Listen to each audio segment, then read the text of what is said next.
At that time, my husband saw possibilities in me that I never really saw, and we were getting very ingrained into the music scene. We formed Listen Locally and Room 17 Productions, which I'll talk about later, but through that, we started networking with a lot of musicians in the area and starting a series of open mics around the state. It was our belief that we didn't feel anybody should have to travel more than an hour to be at an open mic, and we found that even some that were here in Lexington, people were coming 3 and 4 hours just to perform their music. So we had this shared vision of that. So there was an opportunity that came up with actually Lexington Community Radio, which is now known as Radio Lex. Yes. And they were looking for a different type of radio show to kind of like present on their new format. And my husband and I literally at a restaurant wrote a bunch of things down on a napkin. And he told me, you can do this. I know you can do this, and we can build this show together.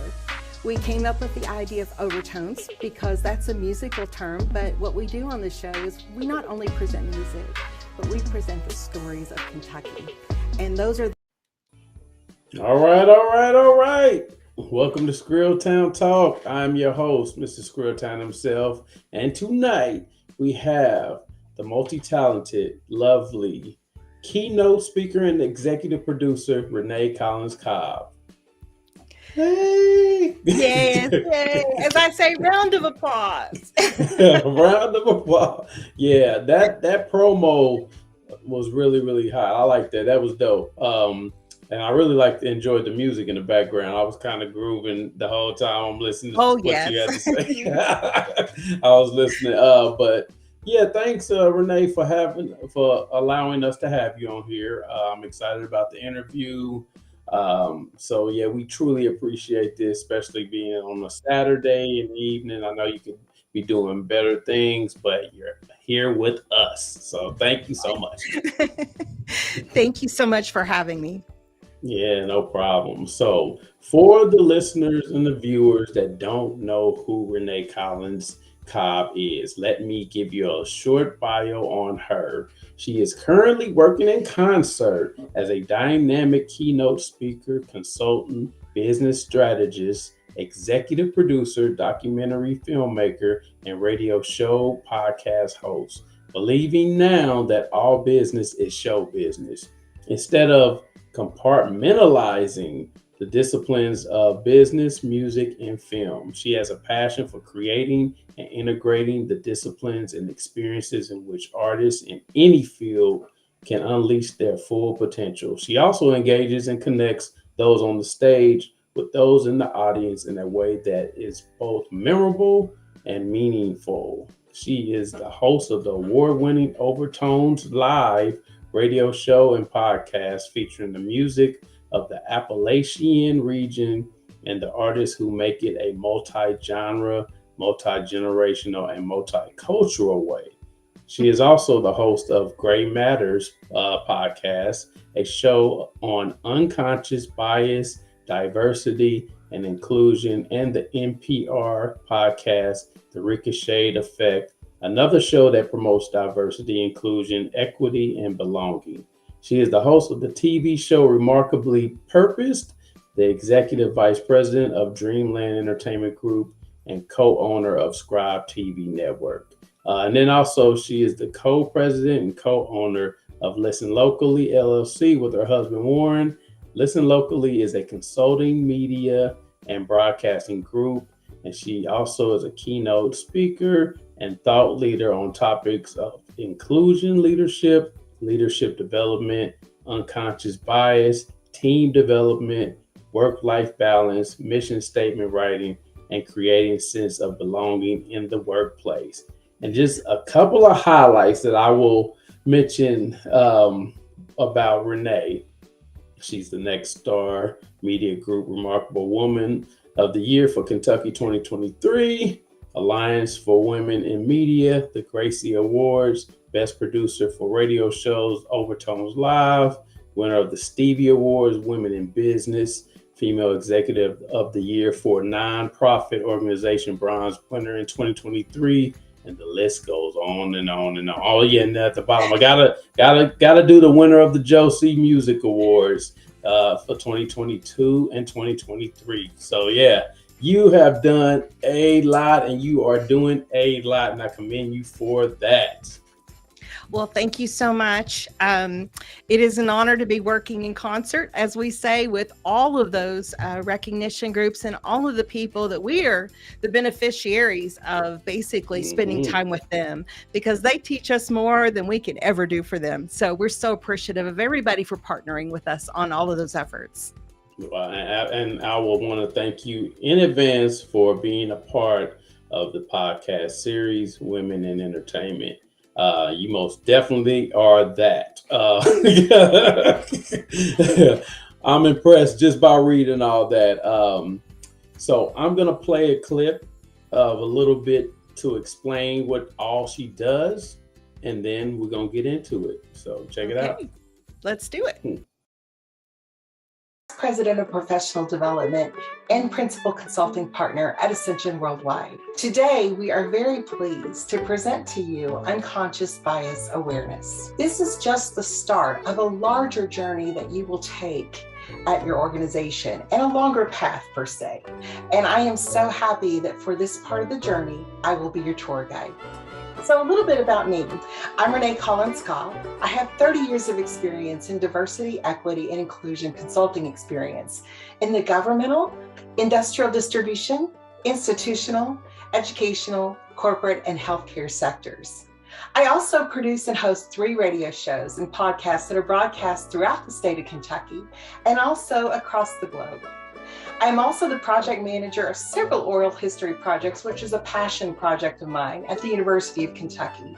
2 of them are centered around diversity and inclusion. And I am so happy to be with all of you all here today. Wow. I'll tell you, wearing a lot of hats, Renee. And it's, it's amazing. It's amazing. And I'm just going to start off right there. Like, normally I would be like, what got you started, blah, blah, blah. We'll get into that part. But honestly, how do you juggle all these different jobs and, wearing all these different hats? How does one woman do that? Well, I think it's a philosophy, and I don't mean to overuse the phrase working in concert, but that's exactly the mission for my life. I wrote a mission statement in 1996 that says I will be working in concert with individuals, teams, and organizations to help them identify how to work in concert with others. In short, but what I was exposed to very earlier in my career was, and people are going to laugh at this because I'm going to age myself, but Franklin planner training. And there used to be this thing called a paper planner that was wildly popular in the corporate world. And I taught people not only how to use a planner, but how to align their daily activities around their mission, around their values, and their goals. And I just personally believe that when you are able to align your behavior around your values, that you have a credible claim to inner peace. And I think that's a goal for all of us, is to seek inner peace. Absolutely. To me, I'm a better person when I'm involved in a lot of things. And I'm finding that I'm not so good when I don't have a lot of clear purpose or direction because of circumstances in life. For example, like COVID. COVID really raised the bar for all of us. But if you saw in that film, I was also doing a virtual session in a very familiar setting back here. Yeah. And that's one thing that I really learned how to get out of the box about doing. Is I was really scared of technology. I was scared of talking to people on a computer like I am now. And the good things about that time in the pandemic is it really forced us to get out of our comfort zones. And I also think that's an important part of doing a lot of multiple disciplines, like the ones my husband and I are involved in. Well, and so going into that, time management sounds like it's very, very important with you. When it comes to with everything that you're doing, like, where did the passion come from? Well, the passion comes from a very early time in my life, growing up in Eastern Kentucky and growing up in a very musical family. And my Dad was an executive with a company, and my mom was a stay-at-home mom that made sure we got to every activity and everything that my brother and I could do. But along that way, they nurtured a real love of music, of film, and of course, with my dad's work, a love of business. So Mm. this is what I've been really passionate about, is that that's an integration within me that's very real and very honest, that I have never been able to get away from totally. At times of life we go away from our mission, we go away from the core of who we are, but the good part is you have that true north. If things get crazy in your life, outside of your life, and your time is not being managed properly, you always know that you can come back to that center and align that behavior again around Yeah. everything you're trying to accomplish. And I'm glad that we're having this conversation because you're probably one of the few people that I've interviewed that right from the beginning, you combine the music, entertainment, and business. Yes. I work with a lot of people that they only focus on one or the other. Yes. It's either business and they strictly business, entertainment, or music. How important is it, especially for someone like you, for all of it to go hand in hand in order for you and your husband and your companies with the S to be successful? I personally think it's everything to the musician. And I also think it's probably something that not most are really thinking about when they decide they want to embark upon this time of their life where they're going to be making music and creating art. But the important thing is that you can do that on your own and with your own talents to a certain extent before you have to really consider, where am I going with this? What am I doing with this? And where do I want to be in 5 years? Where do I want to be in 10 years? And I think this is so important to do sooner than later in life. One of the things that I taught my own son at age 8 was how to use a planner, how to organize his time, how to get one of those accordion folders and put all your papers in it per project. But what that does is it really gives people a sense of who they are outside of the arts life. And my dad always taught me, although I was trained classically in music for 24 years. Wow. I ended up getting a music scholarship to the University of Kentucky because of all of that training. But he always told me, I really think you should always have some business classes in your back pocket. And I didn't want to believe him at the time. Right. None of us do. Yeah. Like, I don't want to take algebra and I don't want to take all those business classes. But what I ended up doing after I finished my music curriculum, I did go back to the university and I took some business classes. And I ended up getting my master's degree in business administration. So it was the perfect blend of really taking all of the arts and then all of my passion around business. I took kind of like what I did with music education, but I took it to the corporate world. And I called it edutainment. I tried to make everything that I do entertaining, whether we're in the corporate environment, whether we're in the arts environment. And it really landed well with a lot of people that I was able to spend time with in the training space. So I do tell musicians that it's very important to have a mission statement. It's very important to do a SWAT analysis on your music career. Identify your strengths, weaknesses, opportunities, and threats right up front. Then what you want to do is take all of that information and put it into SMART goal format, which is specific, measurable, right? And develop those goals so that you can kind of have that, again, that compass, right, to look at. To make sure, if you're being asked to perform somewhere, for example, and you don't really know if this is a good venue for you or if it's a good place for you to perform, that you can go back to your mission statement and everything becomes so much more clear and dynamic when you have that in your life. Those are powerful words. And especially, so explain again what SWAT means. Okay. SWAT is a business term that a lot of executives use when they're looking at either business opportunities or business problems.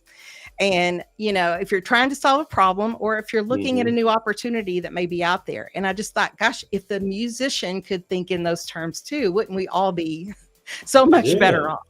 But Right. SWAT is looking at strengths and weaknesses are things that are within your control. So they're on the top part of that quadrant. And Right. those are, of course, what are the strengths going for you right now in the industry that you're in? Any industry, but we'll Mm-hmm. pick music. And also, Mm-hmm. what are your weaknesses? I don't like that word as much. I kind of like to call it challenges, but it Right, doesn't right. really. Nobody does. Nobody wants to say what weaknesses they But have. it messes with the whole SWAT acronym if you think about it.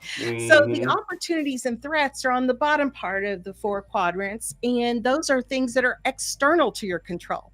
Yet you Right. still need to find ways to mitigate and also find helpful forces to mitigate that difference.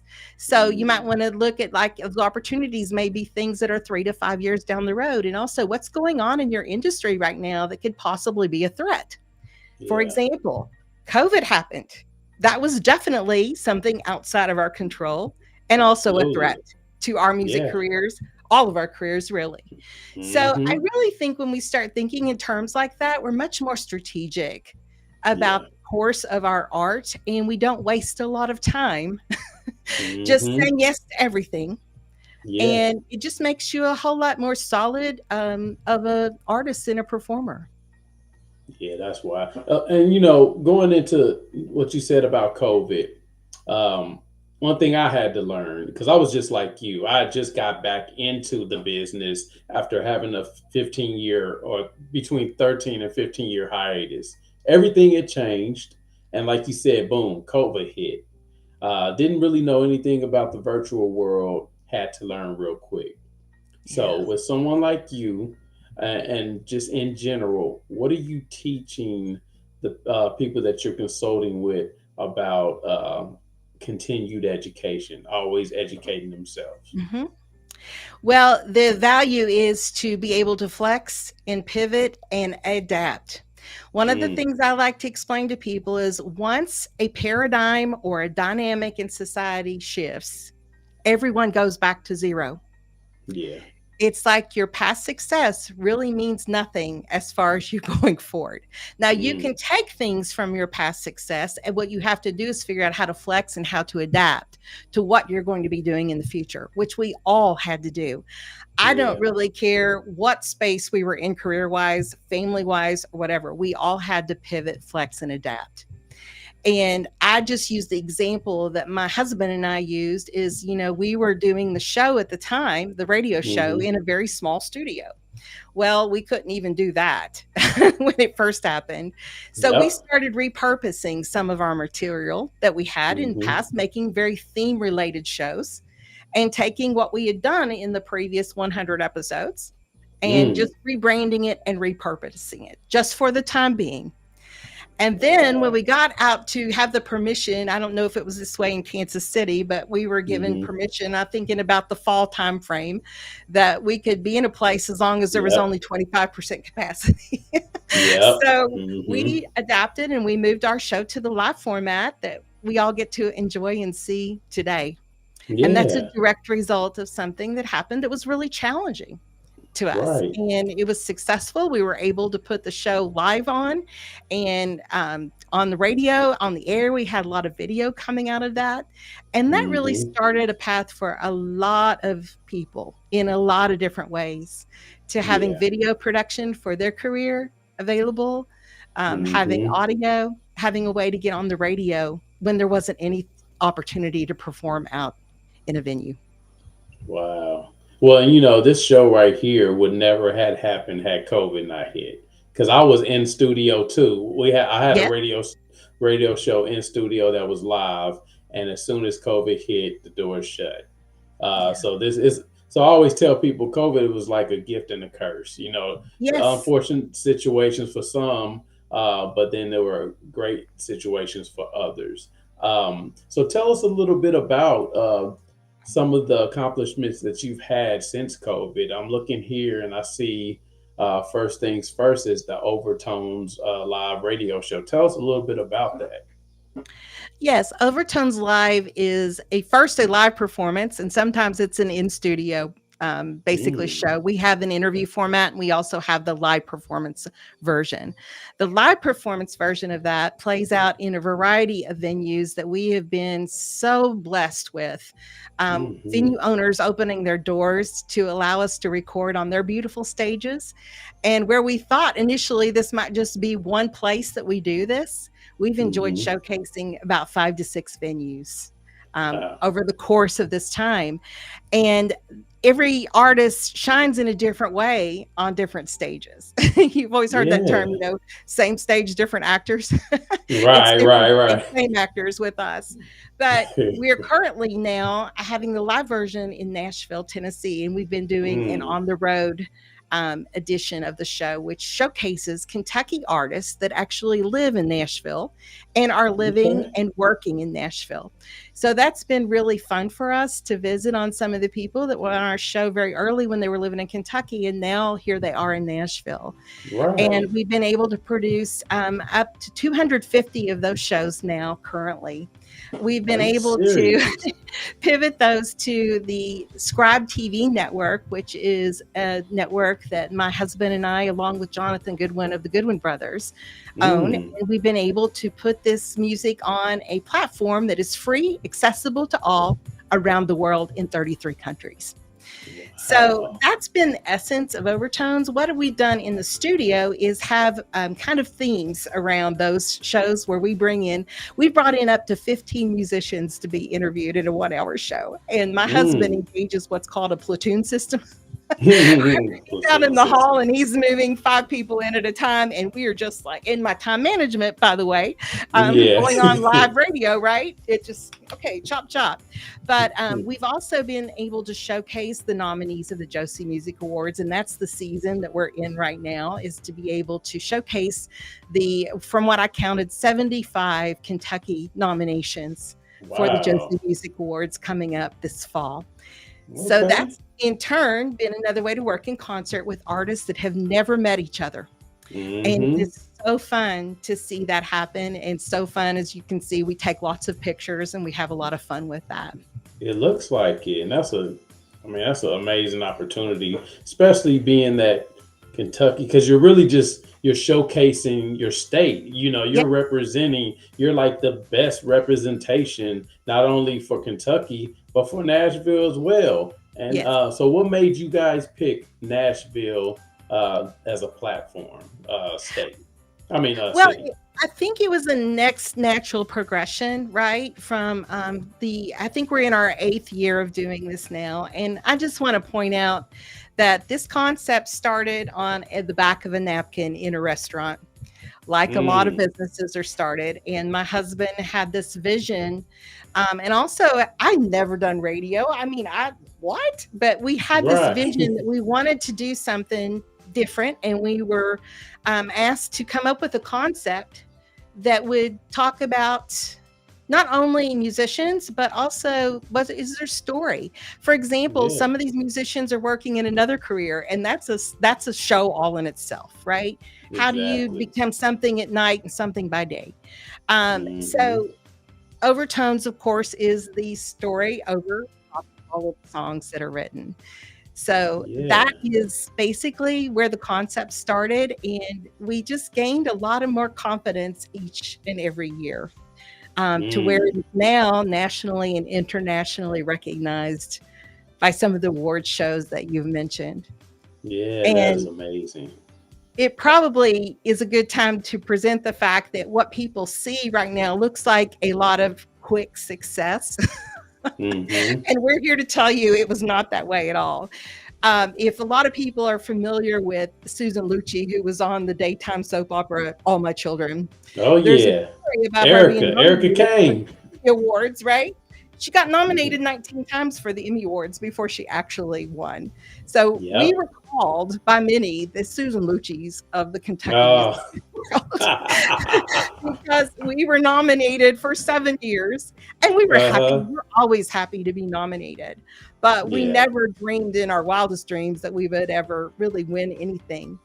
And that in turn has built a lot of confidence in others, kind of coming on our show. We've been able to up our game. And Nashville was just the next natural progression to do that. Related to the work that we do with Dreamland Entertainment Group, which is a recording label, that recording is done in Nashville, Tennessee. So we kind of find ourselves there. So we thought, why not make a show here? And we found a very gracious and we are so grateful for Nash House, Southern Spoon and Saloon in Nashville, Tennessee, for opening up their beautiful stage to our show once a month. And so tell us a little bit about the relationships that you've built, especially because, Tennessee and Kentucky are right next to each other, but they have different fan bases, different scenes of music and so forth. So it's like, how is it to have that network now in Nashville that's coming from Kentucky? Well, we enjoy it and we love it and we're grateful and blessed with it. The thing that I can say about this is, again, it's been kind of a progression. So to see what some of the artists that we're showcasing in Nashville and how far they've come since maybe they were on the first season of our show, that have basically said, I'm hanging up my career. I'm not going to do what I do. I'm going to give it full-time music. And to be able to transfer those skills down there. And my husband and I have always had a lot of advice for Kentucky musicians to please get outside of Kentucky and perform.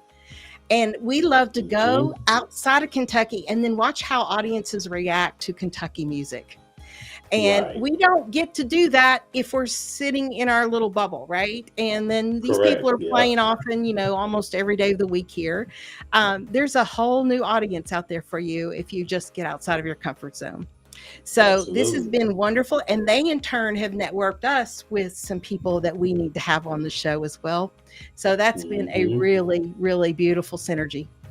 Yeah, because every audience is different. Like you said, you got to get out that bubble. You got to move around. I'm a firm believer of not being local, and being global. It's all about that. You can have an audience anywhere.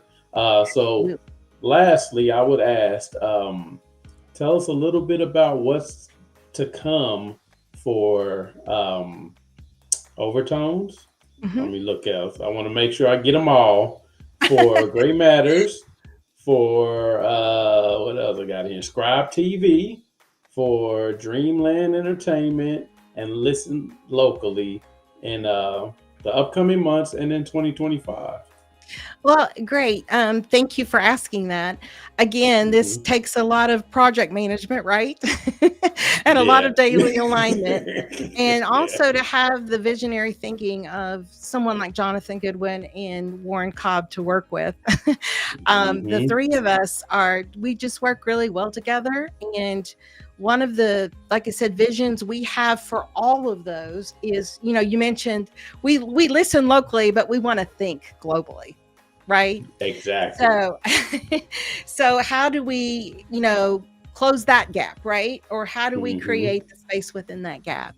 So it is a natural transition for us, at least, to think about going from the radio to the stage and now to go to the TV screen. So that's been a big goal for all of us. And to take our music, and also I'm getting more into television production through Remarkably Purposed, which is showcasing women across the country that own nonprofits and talking about the role of mission and purpose in what they do. So we're capturing all that into a 30-minute series of, much like you're doing right now with Women in Entertainment, and placing that on this TV network that the world can see. So we have a lot of plans also for documentary film projects coming up. We have a lot of content, as you can imagine, with the oral history projects that we've done. And we've decided that these stories need to be told and they need to go outside of the library walls that they're that they're in right now. Right. So how do we get things out of that box? And then how do we get this to the world?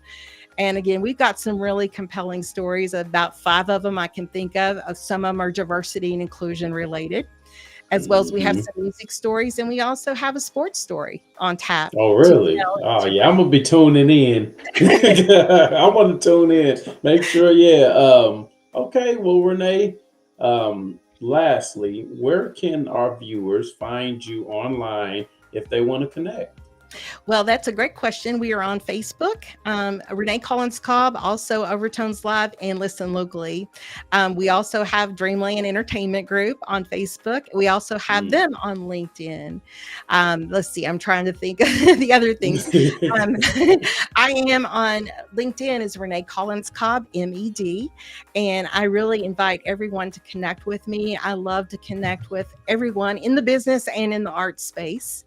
Yeah. And let's see, Instagram. We're also on Instagram with Listen Locally, Renee Cobb, and Overtones Live. Okay. Well, I'm telling you, for the viewers, I'm impressed just by what I've seen today and what I've read.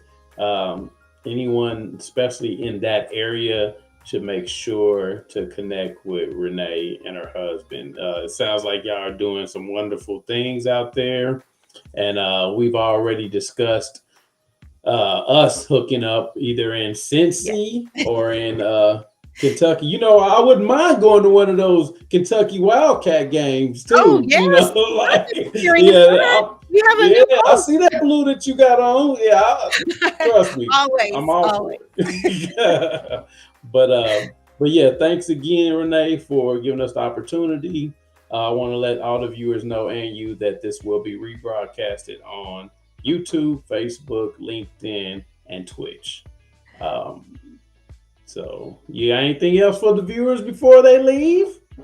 We will just mention our website as well is www.overtoneslive.com. And if you go to our blog site, there are a lot of different articles we have written about, both business articles, but mostly about artists and musicians that are making a name for themselves in both Kentucky and in Nashville. And again, we try to capture their stories as well. So we really want to encourage you to go to that page of the blog page and really dive in to some of the wonderful things that are happening in Kentucky music today.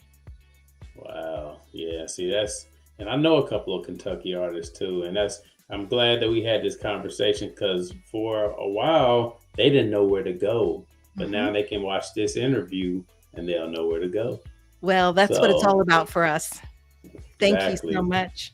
Yeah, no problem. Thanks again, Renee. For the viewers, we appreciate the opportunity. Keep tuning in for the podcast series, Women in Entertainment. And once again, Renee, enjoy the rest of your weekend. And viewers, keep tuning in, and we will talk soon. And I will holler at y'all. Yeah, keep tuning in, y'all. Keep tapping in. Click, press, play, share. See you later. Bye-bye. Bye-bye. Feels like a lonely road when you're all alone. Just stay focused, stay in your zone, gotta keep control. You can't love nobody else if you can't love yourself. To change your future, be willing to see what's change yourself. I'm on a positive vibe. I got a positive vibe. Keep a positive vibe.